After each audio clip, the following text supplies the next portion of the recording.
Do you want to have the confidence to truly rock retirement? Well, I'm going to show you how on the Retirement Answer Man Show. Welcome to the show. My name is Roger Whitney. I am your host, founder of Agile Retirement Management, founder of the Rock Retirement Club.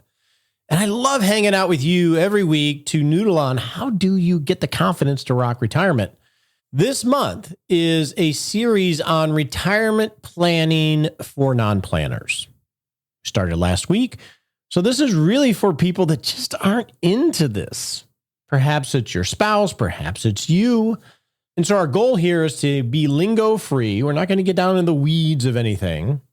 And as I was working on this series, a quote came to mind from Peter Drucker, famous business thinker. And he said, there is nothing so useless as doing efficiently that which should not be done at all. When I think of retirement planning, there are a lot of things that people focus on doing very efficiently that really aren't that important. Studying the economy, figuring out business cycles, mapping out Roth conversions every which way from Sunday. I mean, some of these things might add some value to optimize a plan, but they're not the big rocks. They're not the big things that you got to get right.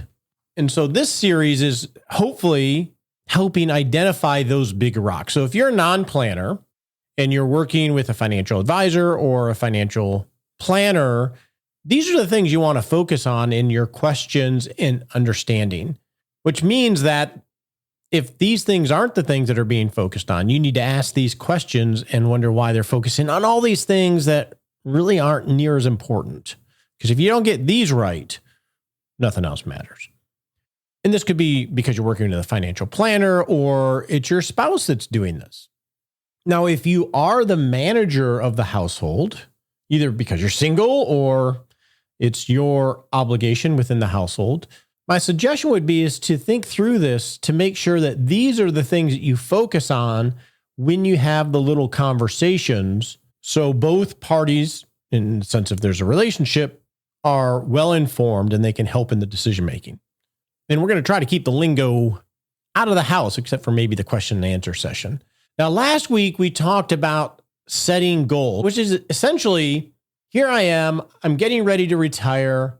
This is where I would like to go to on this journey. This is where I want to go once I'm out of full-time work or once we both are. It's casting a vision of the kind of trip you want to go on, right? Once you have that vision cast, the next question is, can I do it? I was thinking in terms of this when my friend Rajiv and I were thinking about going to Mongolia a few years ago. The first thing was sitting around and casting the vision. Where do we want to go? What kind of experiences do we want, etc. And then once we nailed that down, the question became, well, can we do that? Are we physically able? Do we have the money to do it? Logistically, is it reasonable for us to go to Mongolia? What are the dangers? How do I get there? How does it actually work? Well, that's where we got to go to next is, well, can I do this safely? So let's go talk about that in the main section. So if these goals represent this journey that you want to go on, the next question is obviously, can I do that safely? If I want to go to Mongolia, can I actually do that safely and not put my life at risk? If I want to live this vision in retirement, can I do that safely without running out of money? Essentially, right? Another way of saying that more briefly is it feasible? And that's something that we always need to be rechecking. And the reason we need to keep rechecking this is because you're going to be able to get an approximate answer, but you'll never know for sure. And that's what's so difficult and scary about retirement planning, is that you're just never going to know. Why is that? Well, one is you don't know when you're going to pass away. You could live to 80, you could live to 100. No way to really know, right? No way to know how the economy is going to unfold or the shocks in your life, both good and bad. And there's this annoying thing that we keep changing our mind about what kind of journey we want to go on. We keep changing our mind about the goals that we have for our life. And why is that? Well, it's simple because you are always becoming this new version of you. That's one reason. And the other one is what we talked about last week, the Shawshank paradox, in that you're trying to guess what your life will be and you've never lived that kind of life before. And so for all these reasons, it's okay to sit with all of the uncertainty. So when we try to answer the question, can I afford it? You have to realize we're just going to get a reading, an approximation of, are we still on a safe path or is something about to blow up that we aren't aware of? And that's why we embrace an agile type structure, which all that means is we have lots of little conversations, or you have lots of little conversations. So you just keep rechecking and rechecking and rechecking. When I worked with my son a little bit in Scouts, this was a long time ago, we did some orienteering. And orienteering is probably a good example of this. You're at where you're at, and the goal is to go find waypoints on the map, and you're using a compass. And it doesn't matter whether you map out the route in detail physically, you're going to keep rechecking your compass, rechecking your bearings. You'll come to an obstacle that won't let you pass it, so you'll have to navigate around it. Or you'll come to a spot where you can go a little bit faster, so you'll recalculate your route, just like a GPS does in your car, right? And that is what you're going to have to do in order to do this. So how do we figure out whether your dream journey is feasible? Just like you did with taking those dreams, the must-haves, the would like to haves, etc., you're going to have to understand what income you're going to receive to help pay for those things.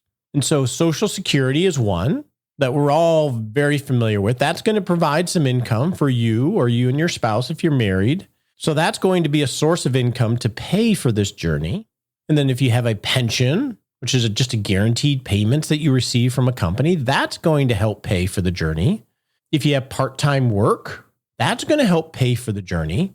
And once you map out all of these things, if these are the incomes that we're going to receive, even when I leave work, now you're starting to get some idea of how much is left over that isn't going to be covered by those income sources. Because up until now, you've been able to live and just earn the money to pay for your bills. When you retire, like we've talked about, you'll have some income from Social Security and part-time work and pensions, but you're not going to likely have enough income to pay for your journey. So where's the rest going to come from? Well, the rest is actually going to come from your money.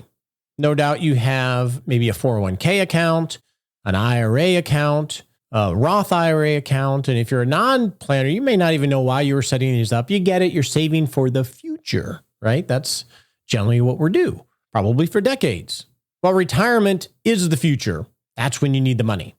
And so by mapping out the income sources that you're going to have and isolating how much isn't paid for by those income sources, you can get to a number or an estimate of how much you need from your savings, all these accounts that you've been contributing to for years.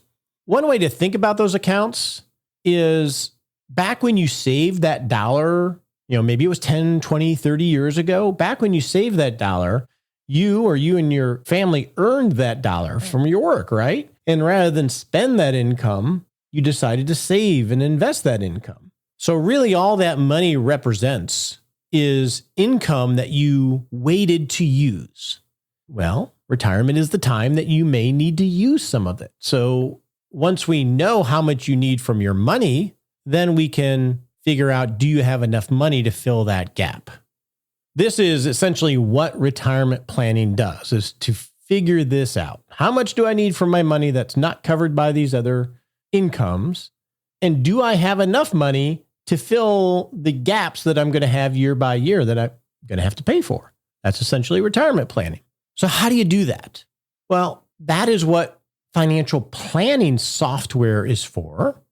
And one that we have as a free resource in the Rock Retirement Club is the New Retirement Plus calculator, but they have a free version that you can check out at newretirement.com. And software is very useful in this because it's going to give you a long-term projection of how the trip works. So if you think of GPS, when my wife and I drive to Colorado every summer, we put in the destination on the GPS and it maps out this long route for us. That is essentially what retirement planning software does. It will map out a long projection of the trip, and it will put it up on beautiful graphics with charts and graphs and everything else. So it looks pretty, and it will give you, hey, it's going to take you this long to get there. Well, retirement planning software is a little bit different. It'll say, hey, based on the resources you say you have, you can do that trip or not. That's essentially what retirement planning software does. And it's very useful for that. And most retirement planning software, New Retirement Calculator included, you can put in very basic information, or you can peel or chop up the onion and go really, really, really deep.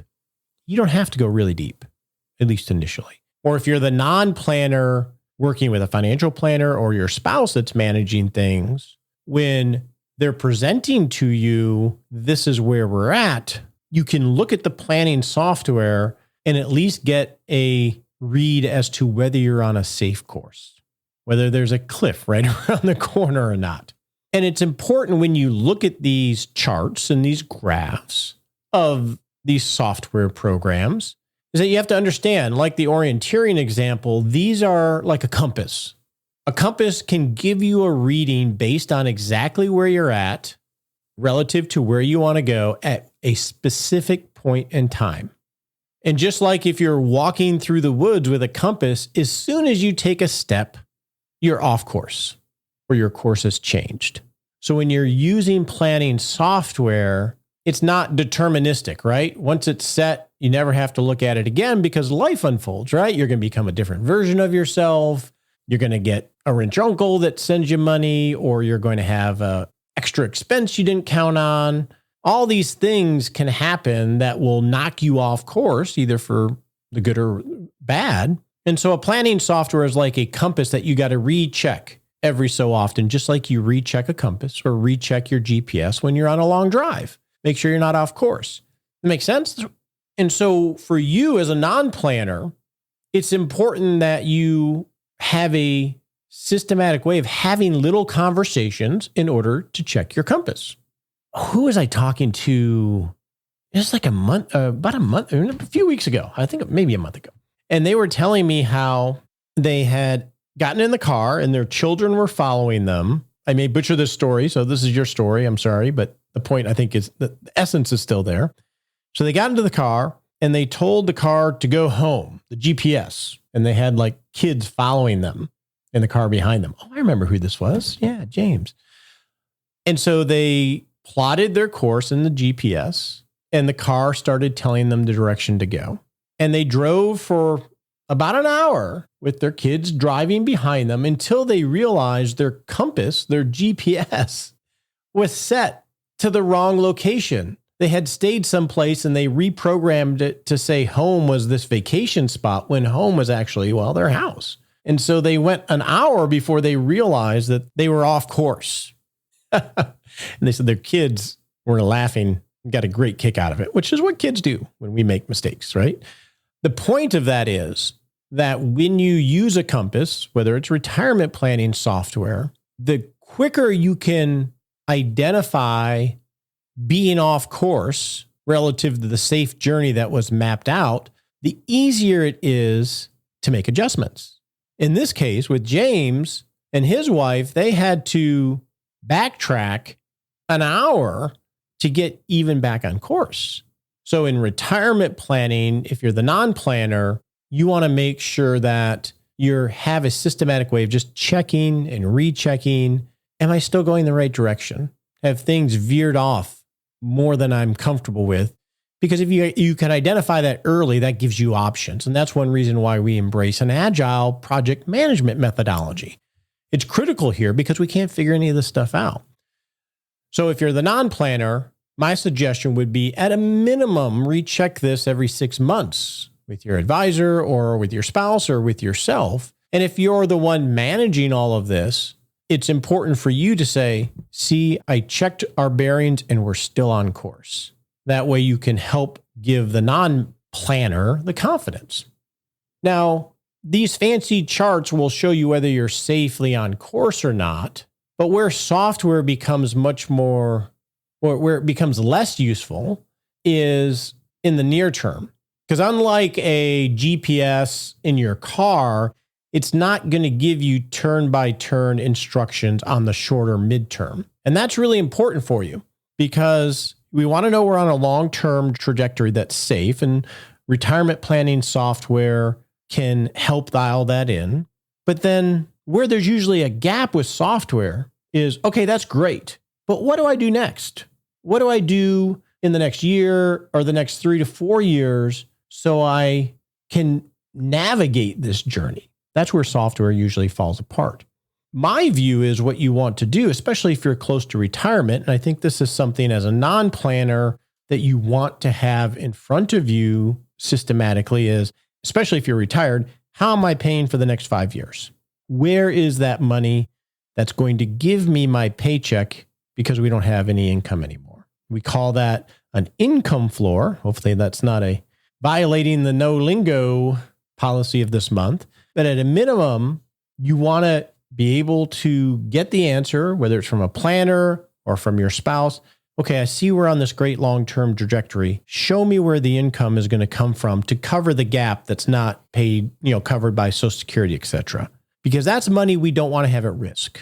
Because if you want to have confidence in your retirement plan, you don't want to have to be exposed to the whims of the economy or the markets. And by having the first 4 or 5 years planned out so it's pre-funded with your investment accounts, then you can have more confidence that you know what's going to happen around the corner. So what do I mean by pre-funding? I mean, if you need $80,000 next year that isn't going to be covered by Social Security, you want to have that $80,000 in a money market, in a CD, in something that's safe, because that is what's going to pay you your paycheck. So let's summarize what we talked about today. It's you've set a dream for what you want your journey to be, and you're going to revisit that systematically. To figure out whether you can afford that journey or not, you're going to use financial planning software to give you the long-term, are you on a safe trajectory? And you're going to want to have short-term clarity on exactly how you're going to pay for life over the next 4 to 5 years. So whether you're talking with your planner or your spouse, or you're doing this on your own, you want to confirm this is the journey you want to go on. You want to look at the long-term compass or roadmap, the software, and then you want to have clarity of how the next 5 years are going to work, exactly where the money is going to come from. Those are the things that you're going to want to know. And if you're the planner in the family, those are the things that you're going to want to convey so they can see it with clarity.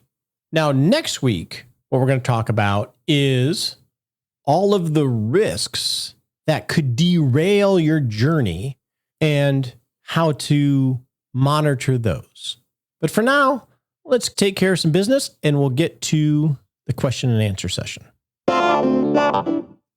We established the Rock Retirement Club, which you can learn more at rockretirementclub.com, to provide you everything you need to map out your course, make sure that it's a safe course so you can rock retirement.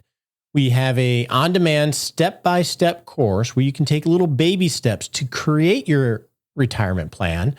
We give you the tools in terms of a retirement calculator, the new Retirement Plus calculator, spreadsheets, and decision trees to let you take action and put it all together. And maybe most importantly, support from myself and my staff and club members to help you get unstuck and make sure that you don't have blind spots in your plan. So if you want to walk that journey, we'd love to have you walk with us. You can check it out at rockretirementclub.com. Welcome to the question and answer session where we're going to answer some of your questions, because this show, we do our best to make sure it's all about you. Now, next week, Nicole Rockstar Mills is going to be on. We're going to try to coordinate that, but I have a quick trip, so just got me again today. Our first question comes from Scott on contributing to an after-tax 401k.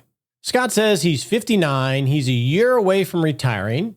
He's got about a little over $1 million in 401ks and IRAs, about $250 in Roth accounts, and then about $400,000 in savings. He says he's maxed out the $26,000 401k contribution for 2021 into a Roth 401k. he says he has the option to still contribute after-tax money up to about $25,000 or so into his 401k. And essentially, he wants to know, does it make sense to make these after-tax contributions? Or does it make sense to just take the money and invest it efficiently in his after-tax investment account? So let's think through this, Scott. And it's a common decision, and I think it's good to think about it in an organized way. That's a lot of what retirement planning is. So you have the option to make after-tax contributions. So for those of you that aren't familiar, that means that rather than get a tax deduction, the 401k plan allows, in this case, Scott, to put in $25,000. He'll pay taxes on that $25,000. And then that money can be invested. And then any growth on that investment portfolio will be deferred in terms of taxes. And then when he ultimately takes the money out of his after-tax 401k, he will receive part of the money that he put in, which he's already paid taxes on. So that'll be tax-free. And then he'll only pay taxes on any growth on the money. So the major benefit of that is tax deferral. That could be interesting, Scott, if you had a couple other things in play. One is if you're able to contribute into the after-tax 401k and the plan allows you to take in-service distributions, you receive the money and then immediately convert it to a Roth account. That might be a way of getting more money into a Roth account than what you're allowed to put in within the 401k limits. Now, you say you're retiring within a year or so. So if you made these after-tax contributions and waited a year or so because, say, the 401k plan didn't let you draw the money out, when you did retire and you move that after-tax contribution to an IRA, and then you could convert that IRA, the only tax liability you should have is on any growth that you had. So essentially, you put in the $26,000 or $25,000 today. If the 401k doesn't let you roll it out while you're still working, you just wait, invest it however you're going to invest it. And then when you retire a year from now, you move it to an IRA, and then you convert it to a Roth. You've already paid taxes on the $25,000. The only tax liability you're going to have is going to be on any growth that you get between now and then. So I think that is probably the strategy that I would go with. I do think earning, if you feel like you need to build up this after-tax savings, you say about $400,000, I think that's reasonable as well. But I would probably go ahead and make the after-tax contributions with the intention to convert that to a Roth as soon as you're able, whether it's while you're working or after you move it to an IRA. So hopefully that helps. Our next question comes from Robert, and it's related to Roth conversions in our old friend IRMAA. Robert asks, I'm retiring at the end of the year and will start Medicare in January. I will have no earned income and want to convert some Roth IRAs and maybe withdraw some IRA money for income. If I file an IRMAA appeal, how do I estimate the MAGI, the Modified Adjusted Growth Income, if I don't really know how much it will be in advance? Do I file later in the year when the amounts are more clear? Do I have to file this appeal every year if I keep making changes? So really, how does it work is what he's asking when I'm not quite sure what my income is going to be year to year. So first, let's define what we're talking about when we talk about old IRMAA. So IRMAA is a surcharge that can be applied to Medicare benefits. So it applies to Part B and Part D based on income that you received, which is based off of modified adjusted gross income.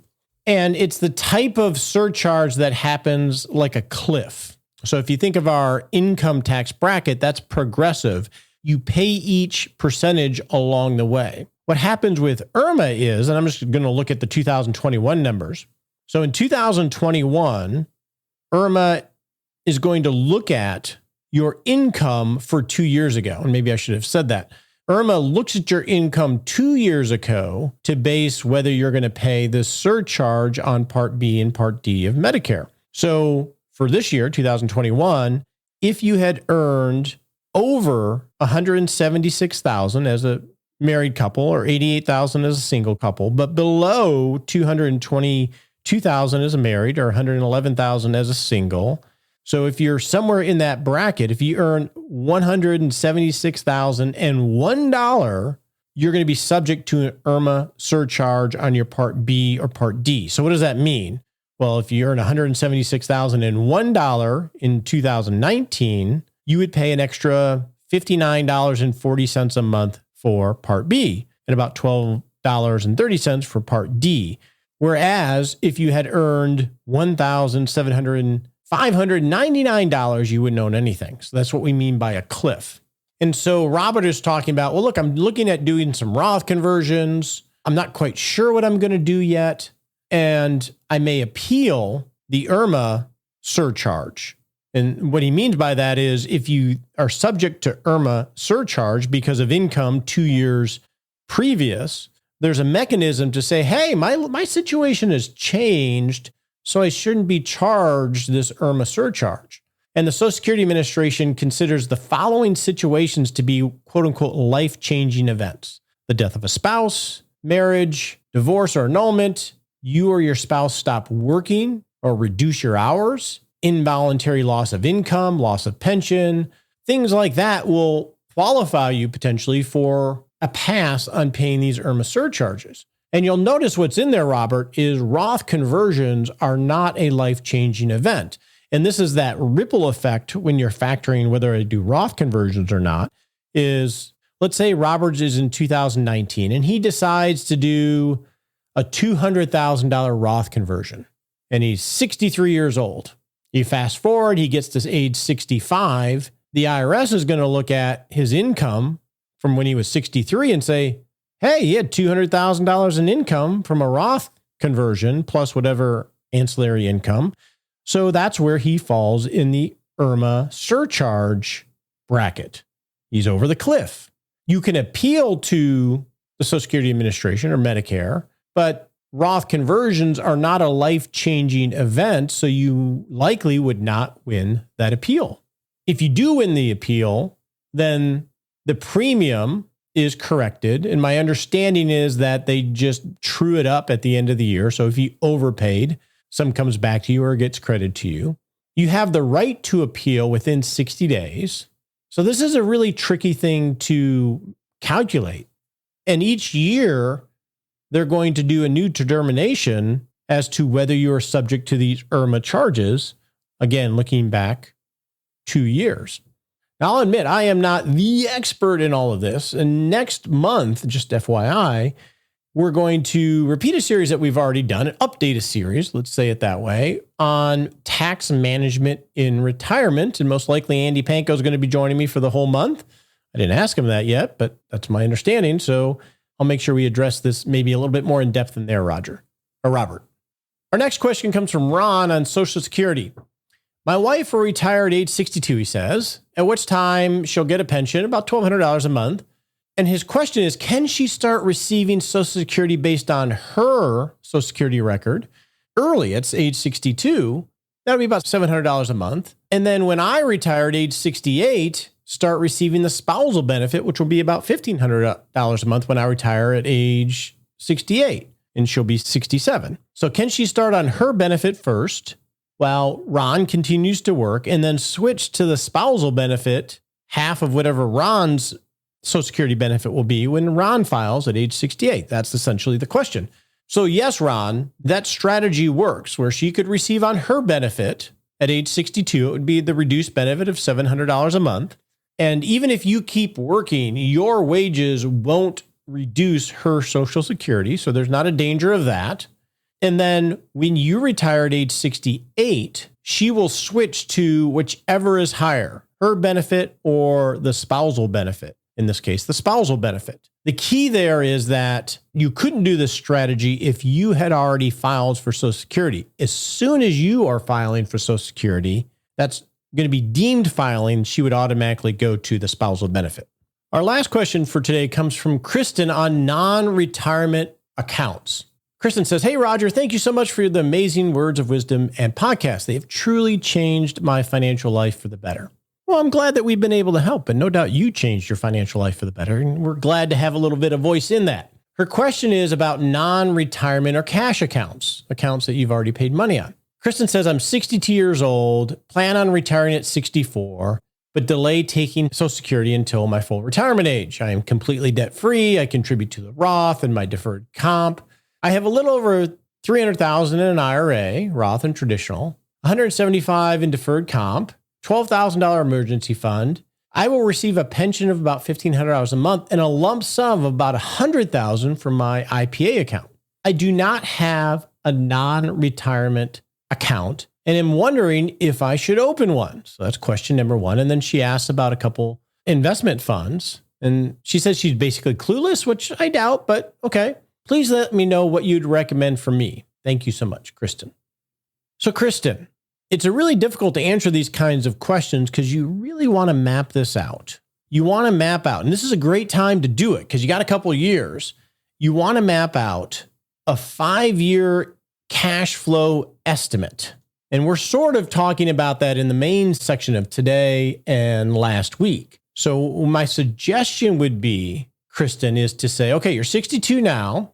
When you retire, that would be in 2 years. So starting in 2023, for 2023, what income sources are you going to have? You're going to have your pension that's starting. That's probably it. And then a few years out, you'll have Social Security starting.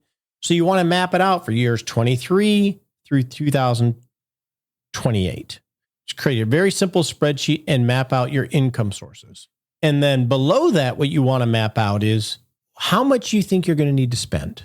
This is what we talked about last week. How much do you have to have for keeping the lights on, healthcare, groceries, etc.? And then a separate category for things that you sure would like to have, maybe a little bit of travel, a new boat, who knows? But you want to map that out for years 23 through 28. And then you'll subtract your income from the amount that you need. And that will show you the deficit because that's the amount that's going to have to come from your money. This is a good first step here, Kristen, because that will help you decide whether you should have a non-retirement investment account that you referred to in your question. It may make sense to just simply build it as cash in a savings account or CDs or in something super safe. In fact, my suggestion would be until you really map out, I call it a plan of record of what's going to happen in 2 years when you leave work. Until you have a plan of record, I would suggest that you just continue to build up liquidity or just money in this after-tax account. Because once you have this plan of record, that will help you decide what is the best use of that money. Because we don't want to have you go invest that money, whether it's in a bond fund or an investment fund, if it's really money you're going to need early on to fund your life. This is essentially, and this is just a shameless plug, what we walk people through in the Retirement Masterclass, all the way from what I want out of life, how much it's going to cost, what resources do I have to pay for, and then how do I allocate my monies, after tax or otherwise, to have confidence I'm going to be able to pay for it. So you can check that out at rockretirementclub.com. But I wouldn't invest it until you have some more clarity on those things, Kristen. Hopefully that helps. Now let's go set a SMART sprint. On your marks, get set.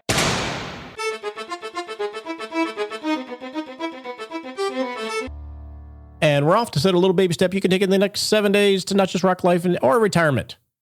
Bam! Nicole would be so proud. We stumbled for years on saying that.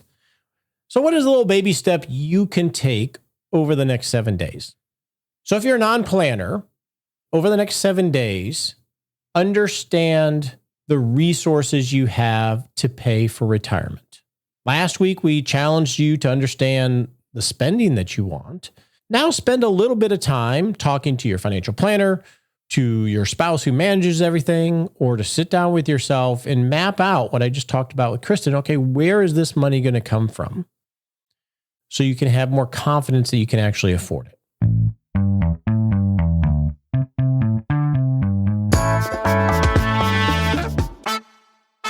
So tomorrow I leave for Minnesota because my niece is getting married. My goddaughter is getting married. I feel so old. And my wife has really been on me because she has her luggage all planned out, what she's going to wear to the wedding. And there's been a little bit of conflict in my house. I'm going to be honest with you, because she's been on me to try on my sport coats and my dress pants and everything else, which I haven't really touched in, a year and a half at least. And I've been sort of avoiding it just because I'm busy. I keep putting it off. Well, yesterday I did. She was really getting upset about it. So I went into the closet and she wanted to be there for it. So lined up the pants, tried them all on. And I kid you not, there was about a 1.5 inch gap between where the button was supposed to go and where the button could go. I couldn't fit into any of them. I must have been very thin when I purchased all this stuff. For the long-time listeners, you'll remember at one point I upgraded my wardrobe.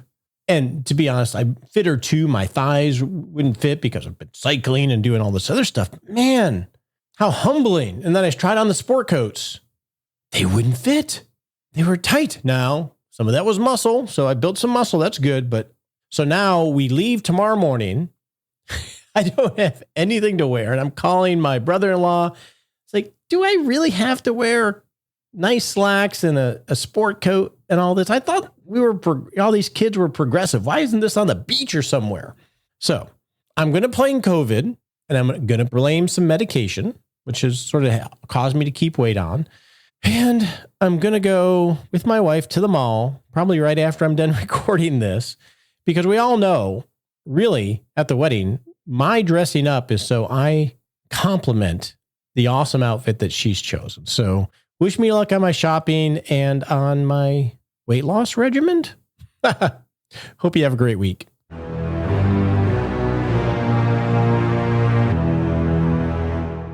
Hey, it's time for that all-important disclaimer. We so appreciate you listening to the show and love your questions and love the teaching that we're able to provide here. And actually, it helps us too. But remember, you're not our clients. Not love it if you took advice from us on the show.